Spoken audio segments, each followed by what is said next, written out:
मुक्ता योजना गंजाम सहरांचल पर राज्य सरकार 1,29,29,000 टंका आर्थिक अनुदान अनुमोदन प्रदान को नहीं छतरपुर विधायक और गंजाम सहरांचलवासी पक्षर मुख्यमंत्री नवीन पट्टनायक एवं 5T सचिव भिके पांडेन को कृतज्ञता ज्ञापन कर गंजाम सहर मां बुढ़ी ठाकुराणी मंदिर प्रांगण में छतरपुर विधायक सुभाष चंद्र बेहरा जोगदे एक प्रेस विज्ञप्ति में मुख्यमंत्री और 5T सचिव कृतज्ञता जणाइबा सह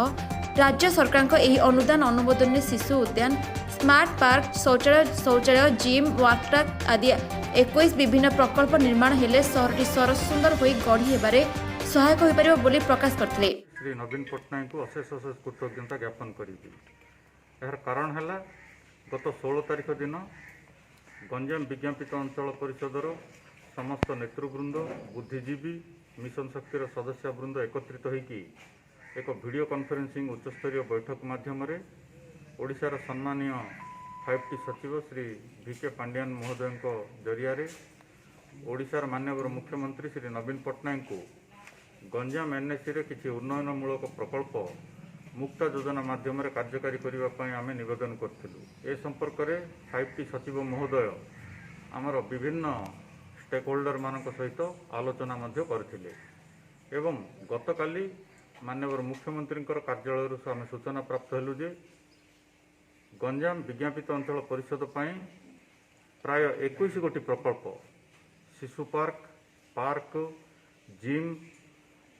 वाकट्राक शौचालय आदि विभिन्न प्रकल्प मुक्ता योजना कार्यकारी होब। प्राय 21 गोटी प्रकल्प कार्यकारी होबार प्रस्ताव रही। नगर युवा सभापति सुधीर कुमार पाढ़ी छात्र सभापति राकेश चंद्र दास